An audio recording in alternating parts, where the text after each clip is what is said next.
Welcome to Spiritual Sessions with your host Leanne.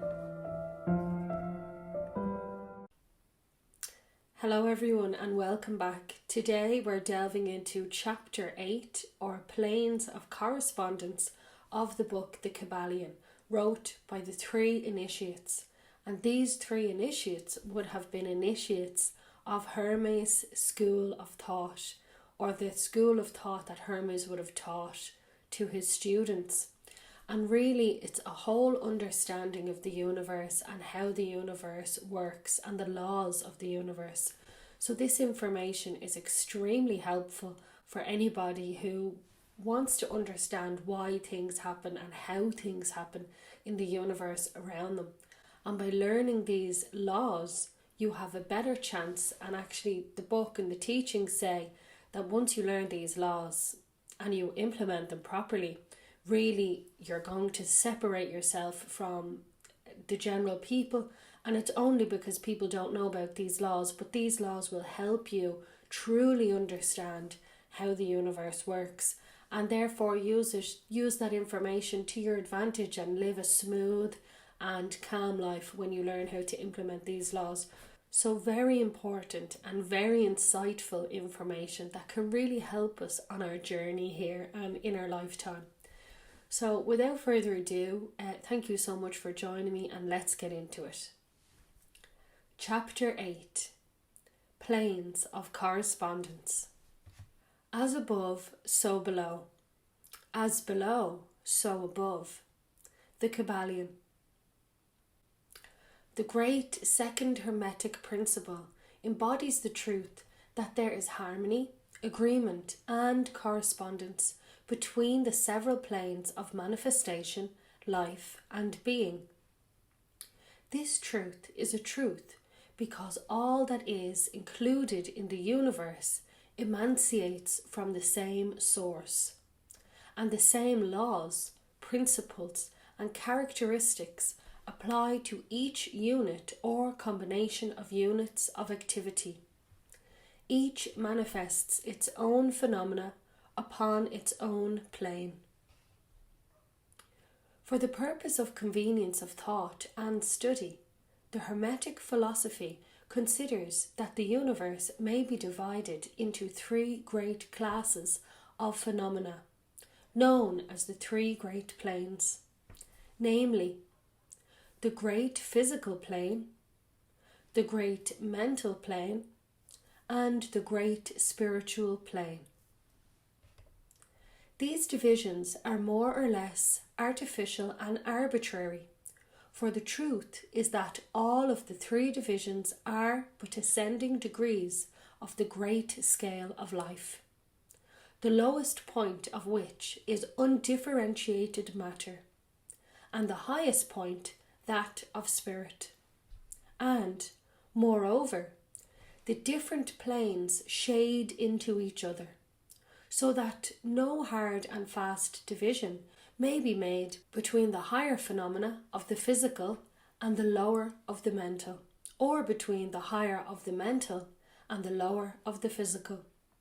In short, the 3 great planes may be regarded as 3 great groups of degrees of life manifestation. While the purposes of this little book do not allow us to enter into an extended discussion of or explanation of the subject of these different planes, still, we think it well to give a general description of the same at this point. At the beginning, we may as well consider the question so often asked by the neophyte who desires to be informed regarding the meaning of the word plane, which term has been very freely used and very poorly explained in many recent works upon the subject of occultism. The question is generally about as follows: is a plane a place having dimensions, or is it merely a state or condition? We answer, no, not a place, nor ordinary dimension of space, and yet more than a state or condition. It may be considered as a state or condition, and yet the state or condition is a degree of dimension in a scale subject to measurement. Somewhat paradoxical, is it not? But let us examine the matter. A dimension, is a measure in a straight line relating to measure, etc. The ordinary dimensions of space are length, breadth, and height, or perhaps length, breadth, height, thickness, or circumference. But there is another dimension of created things, or measure in a straight line, known to occultists and to scientists as well, although the latter have not yet applied the term dimension to it, and this new dimension, which, by the way, is the much speculated about fourth dimension, is the standard used in determining the degrees or planes. This fourth dimension may be called the dimension of vibration. It is in fact well known to modern science, as well as to the Hermeticists who have embodied the truth in their third Hermetic principle that everything is in motion, everything vibrates, nothing is at rest. From the highest manifestation to the lowest, everything and all things vibrate. Not only do they vibrate at different rates of motion, but as in different directions and in a different manner. The degrees of the rate of vibrations constitute the degrees of measurement on the scale of vibrations. In other words, the degrees of the fourth dimension. And these degrees form what occultists call planes. The higher the degree of vibration, the higher the plane, and the higher the manifestation of life occupying that plane. So that while a plane is not a place, nor a state or condition, yet it possesses qualities common to both. We shall have more to say regarding the subject of the scale of vibrations in our next lesson, in which we shall consider the Hermetic Principle of Vibration. You will kindly remember, however, that the three great planes are not actual divisions of the phenomena of the universe, but merely arbitrary terms used by the Hermeticists in order to aid the thought and study of the various degrees and forms of universal activity and life. The atom of matter, the unit of force, the mind of man, and the being of the archangel are all but degrees in one scale, and all fundamentally the same.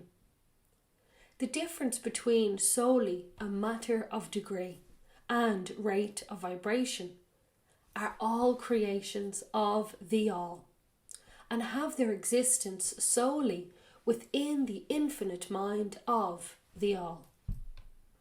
The Hermeticists subdivide each of the three great planes into 7 minor planes, and each of these latter are also subdivided into 7 subplanes, all divisions being more or less arbitrary, shading into each other, and adopted merely for convenience of scientific study and thought.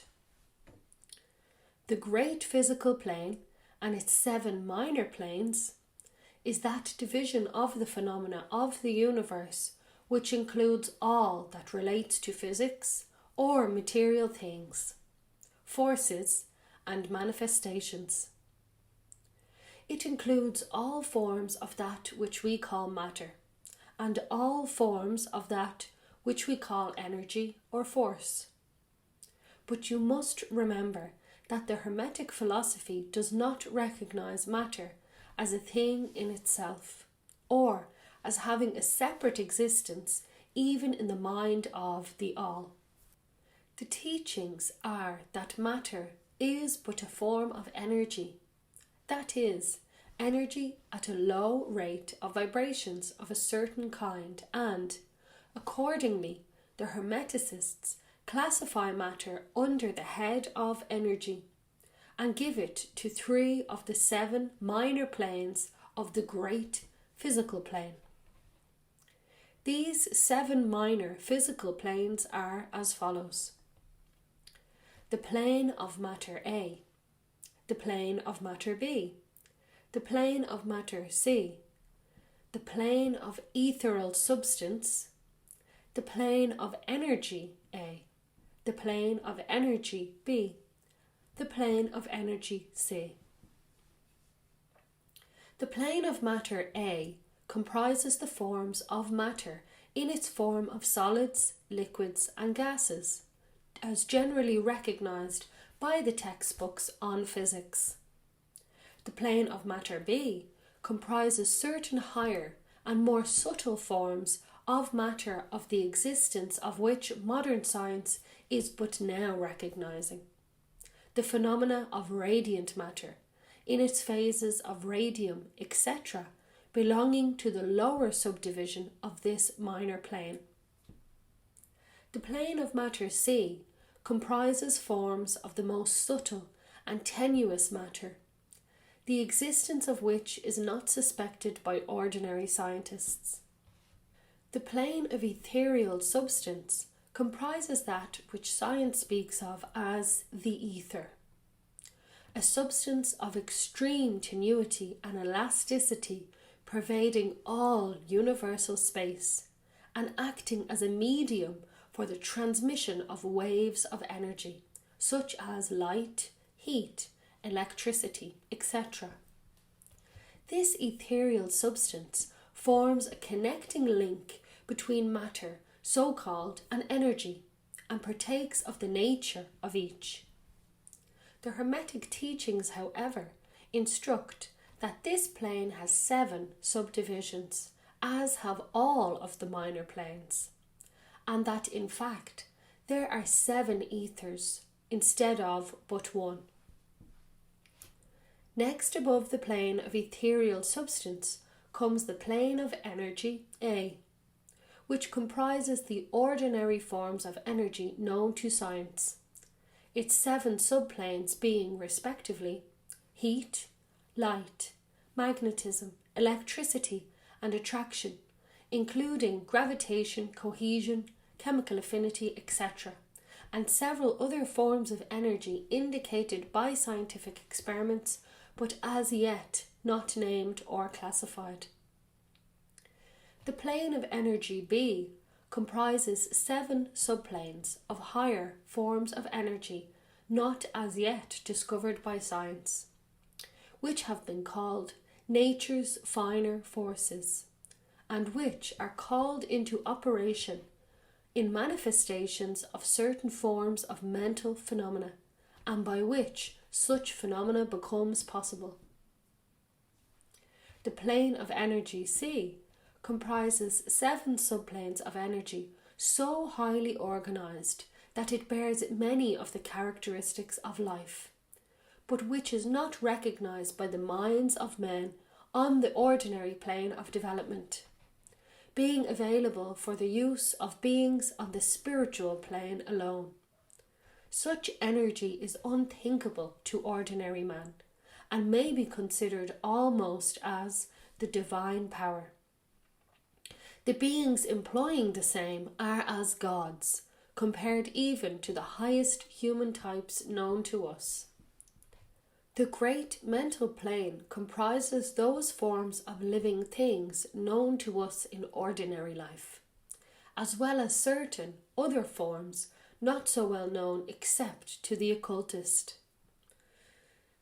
The classification of the 7 minor mental planes is more or less satisfactory and arbitrary, unless accompanied by elaborate explanations which are foreign to the purpose of this particular work, but we may as well mention them.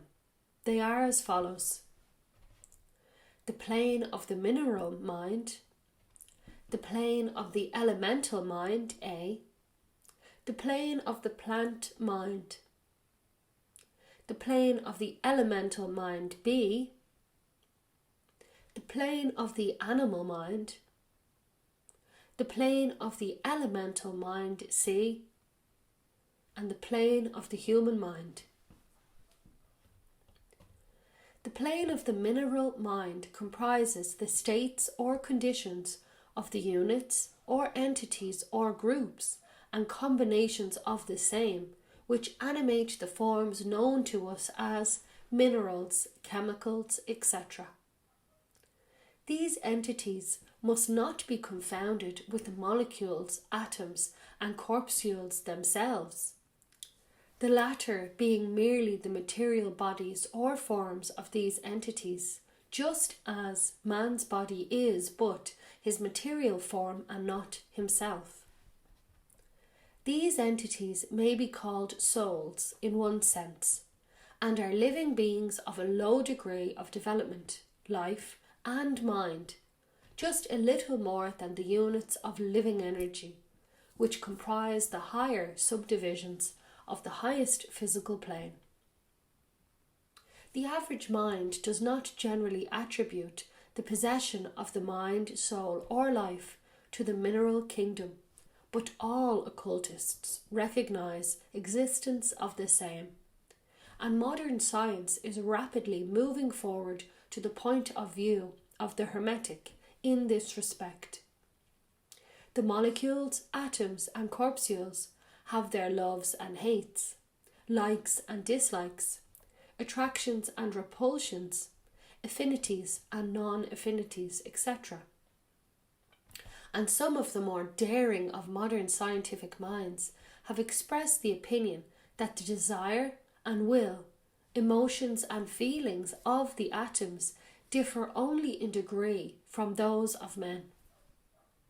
We have no time or space to argue this matter here. All occultists know it to be a fact, and others are referred to some of the more recent scientific works for outside corroboration. There are the usual 7 subdivisions to this plane. The plane of the elemental mind, A, comprises the state or condition and degree of mental and vital development of a class of entities known to the average man but recognized to occultists. They are invisible to the ordinary senses of man, but nevertheless exist and play their part of the drama of the universe. Their degree of intelligence is between that of the mineral and chemical entities on the one hand, and of the other the entities of the plant kingdom on the other. There are 7 subdivisions to this plane also. The plane of plant mind, in its 7 subdivisions, comprises the states or conditions of the entities comprising the kingdoms of the plant world, the vital and mental phenomena of which is fairly understood by the average intelligent person. Many new and interesting scientific works regarding mind and life in plants have been published during the last decade. Plants have life, mind, and souls, as well as have the animals, man, and Superman.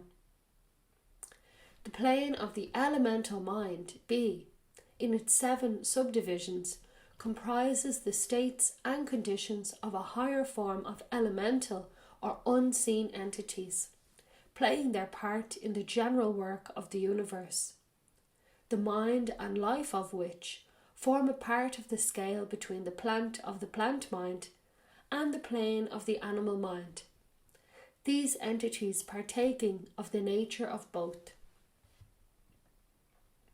The plane of the animal mind, in its 7 subdivisions, comprises the states and conditions of the entities, beings, or souls animating the animal forms of life, familiar to us all. It is not necessary to go into details regarding this kingdom or plane of life. for the animal world is as familiar to us as is our own.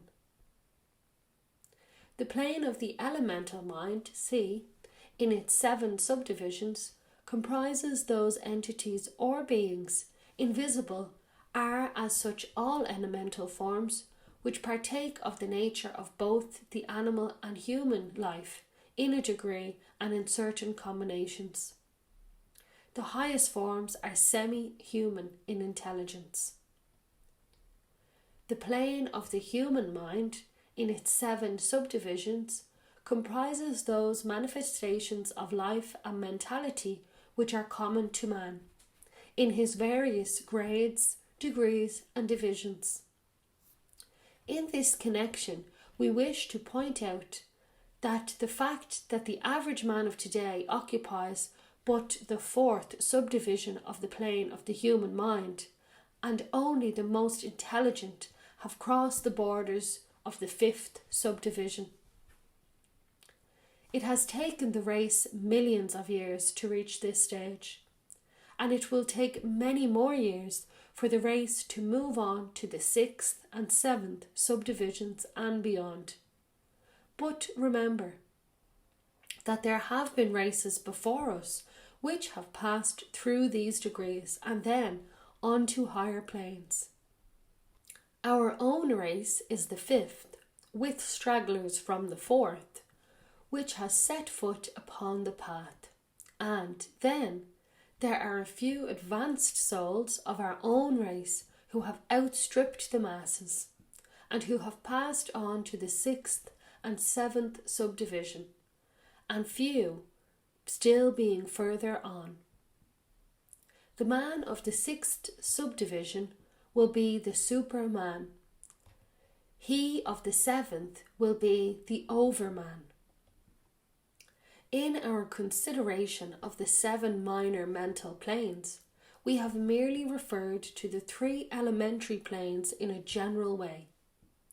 We do not wish to go into this subject in detail in this work, for it does not belong to this part of the general philosophy and teachings.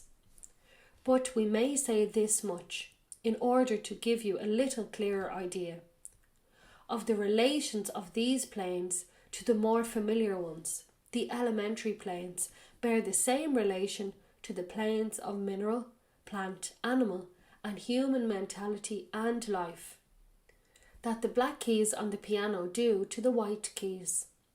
The white keys are sufficient to produce music, but there are certain scales, melodies, and harmonies in which the black keys play their part, and in which their presence is necessary.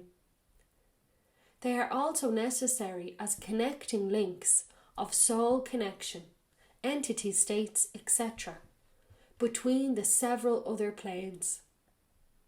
Certain forms of development being attained therein in this last fact given to the reader who can read between the lines. A new light upon the process of evolution, and a new key to the secret door of the leaps of life between kingdom and kingdom. The great kingdoms of elementals are fully recognized by all occultists, and the esoteric writings are full of mention of them. The readers of Bulwer's Sononi and similar tales will recognize the entities inhabiting these planes of life. Passing on from the great mental plane to the spiritual plane, what shall we say? How can we explain these higher states of being, life, and mind to minds as yet unable to grasp and understand the higher subdivisions of the plane of the human mind? The task is impossible. We can speak only in the most general terms. How might light be described to a man born blind? How sugar to a man who has never tasted anything sweet? How harmony to one born deaf? All that we can say is that the 7 minor planes of the great spiritual plane, each minor plane having its 7 subdivisions, comprise beings possessing life, mind, and form as far above that of man of day to day as the latter is above the earthworm, mineral, or even certain forms of energy or matter. The life of these beings so far transcends ours that we cannot even think of the details of the same. Their minds so far transcend ours that to them we scarcely seem to think, and our mental processes seem almost akin to material processes. The matter of which their forms are composed is of the highest planes of matter, nay, some are even said to be clothed in pure energy. What may be said of such beings? On the 7 minor planes of the spiritual plane exist beings of whom we may speak as angels, archangels, demigods. On the lower minor planes dwell those great souls whom we call masters and adepts. Above them come the great hierarchies of the angelic hosts, unthinkable to man, and above those come those who may without irreverence be called the gods. So high in the scale of being are they, their being, intelligence and power being akin to those attributed by the races of men to their highest conceptions of deity. These beings are beyond even the highest flights of the human imagination, the word divine being the only one applicable to them. Many of these beings, as well as the angelic host, take the greatest interests in the affairs of the universe and play an important part in its affairs. These unseen divinities and angelic helpers extend their influence freely and powerfully in the process of evolution and cosmic progress. Their occasional intervention and assistance in human affairs have led to the many legends, beliefs, religions and traditions of the race, past and present. They have superimposed their knowledge and power upon the world again and again, all under the law of the all, of course. But yet, even the highest of these advanced beings exist merely as creations of and in the mind of the all, and are subject to the cosmic processes and universal laws. They are still mortal. We may call them gods if we like, but still they are but the elder brethren of the race, the advanced souls who have outstripped their brethren and who have foregone the ecstasy of absorption by the all, in order to help the race on its upward journey along the path. But they belong to the universe and are subject to its conditions. They are mortal, and their plane is below that of absolute spirit. Only the most advanced Hermeticists are able to grasp the inner teachings regarding the state of existence and the powers manifested on the spiritual planes. This phenomena is so much higher than that of the mental planes that a confusion of ideas would surely result from an attempt to describe the same. Only those whose minds have been carefully trained along the lines of the Hermetic philosophy for years, yes, those who have brought with them from other incarnations the knowledge acquired previously, can comprehend just what is meant by the teaching regarding these spiritual planes. And much of these inner teachings is held by the Hermeticists as being too sacred, important, and even dangerous for general public dissemination. The intelligent student may recognize what we mean by this when we say the state, that meaning of spirit, as used by the Hermeticists, is akin to living power, animated force, inner essence, essence of life, etc., which meaning must not be confounded with that usually and commonly employed in connection with the term i.e. religious, spiritual, ethereal, holy, etc. To occultists, the word spirit is used in the sense of the animating principle, carrying with it the idea of power, living energy, mystic force, etc.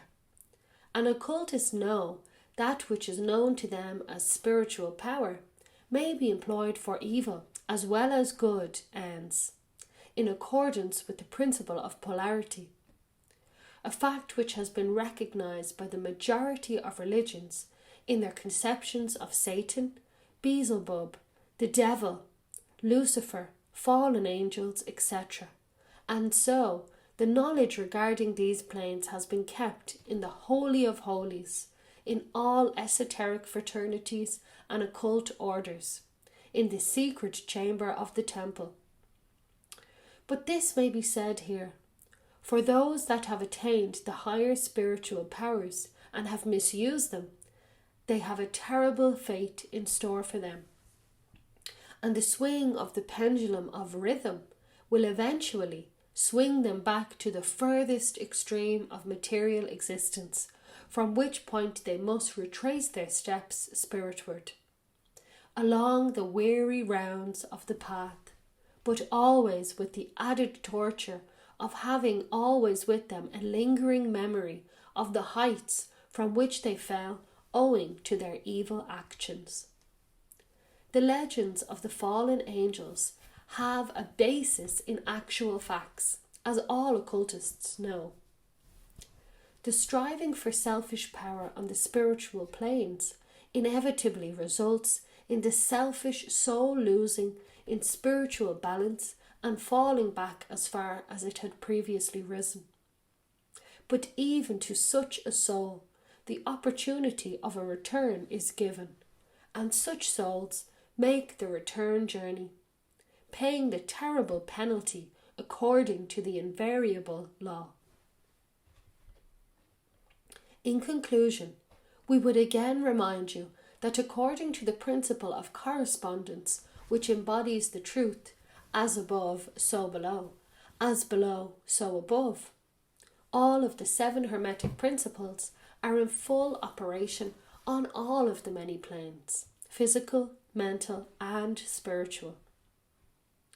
The principle of mental substance, of course, applies to all the planes, for all are held in the mind of the all. The principle of correspondence manifests in all, for there is a correspondence, harmony, and agreement between the several planes.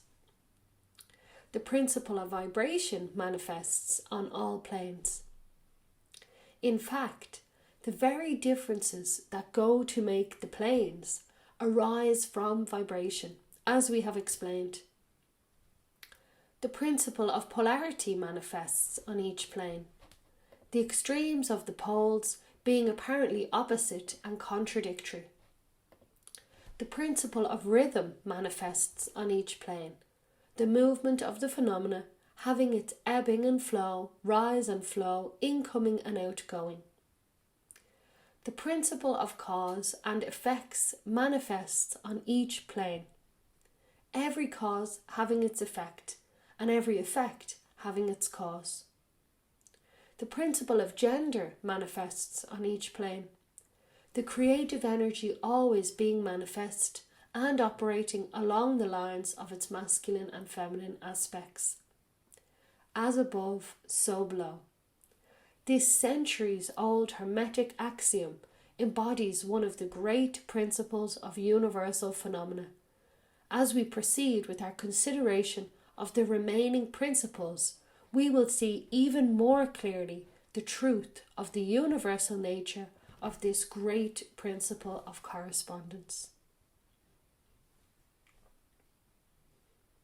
So what an interesting chapter there. So the planes of correspondence, this chapter, chapter 8, goes into how the entire universe is really just changes in vibration, and how the different vibration changes gives us these different planes of existence that we can really just use to try and visualize or conceptualize the all.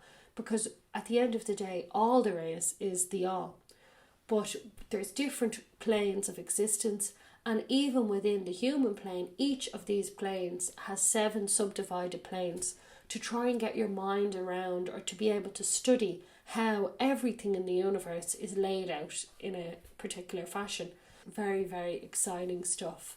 I know from my own life and my own experience, people may scoff at this, but I mean, it is what it is. I definitely believe 100% in angels, and not only do I believe in them, I communicate with them. They give me guidance, they help me in my life. I know that they're there assisting me, and I know if I need them, I can call on them. So these even higher beings that are in the next plane of existence, they're in the divine. In my own life, I've called on them for help, angel cards, things like that, which sound probably trivial to some of you, but definitely I can go into this in more detail, how I communicate with them. I've done different healing energy courses that, support how you communicate with them, working with them, and they really do come through and they really do assist, and you really feel an energy around you. So if you're into this stuff, then there's other avenues to go down where you can actually start tapping into this energy. And by tapping into it, you are raising your own vibration, because you're associating yourself with higher vibrations, So if that's the energy you're going to be calling in, you can't help but rise when being in relation to these other energies, which is why they also say that, your vibration will reflect everything around you. So fair enough, we all probably have big lofty dreams and we want this and we want that. But if you don't feel worthy and you don't have an energy in yourself that matches those things, you cannot have it. So you have to work on your vibration. You have to be aware of what your vibration is emanating, and your environment and the people that are around you will give you a clue on that, if things aren't going well or if things keep going wrong. I'm not saying that it's all down to you and your vibration, but the vibration is an indicator that you can then take control of and learn how to raise it and bring it up to allow you to get the things that you want in the places that you want to be in your own life. So this can be used, and the more and more I learn about it, it's just brilliant. And to know that there's actual systematic things, I just learn about it. You grab a bit of information here, a bit of information there, and you're like, okay, great, I have to work on my vibration. But how do you actually do that? And through reading books like this, these are the answers. This is where we're going to get the answers, and we're going to be getting them together. And as I continue to learn more, I will definitely start putting that together in chunks that are understandable. But first we have to go through the learning process. At the moment I just have all this disjointed information, and it's joining. There's a map. It's like the map of, when you're trying to find somebody who's committed a crime, and you have all the red pins and you have all the information, but what is the link? And then one day, boom, you're just going to figure out the link. So that's what this is all about, and that's what my channel is about. It's about improving our lives and learning information that can really bring us to a state of happiness, to do what we're supposed to be doing here, to experience what we're supposed to be experiencing, and to fall away from the trap of, thinking it's just about the rat race. You have to have a job and you have to do those things, but how can we embody spirituality, the things that are actually important, that are going to help us be a rocket and shoot up to the next level with minimal effort, by just understanding how these things work. Before, I used to put in so much effort, slave away, and be under a lot of pressure, studying all the time, did my masters, did 2 masters, put myself under a lot of pressure, and that's okay. Like, that was good. That was a good thing to learn. But you need to learn how to combine it with the right tools, so that it just works for you more, and you propel yourself even further, and that you're a good light on the whole world, and that those things emanate from you, and we're doing what we're supposed to be doing here on this planet. That's what I think, and that's what this channel is all about. So I really appreciate everybody who is here today. Have a wonderful day. Kisses and love, and see you next time. Thank you so much for watching. It's my absolute pleasure to discuss these topics with you. And if you've enjoyed today's show, please do like, comment, subscribe, and get in touch. Let me know what you like and what you'd like me to discuss next. Peace, love, and light, guys. Go out there and shine your light. Love you all.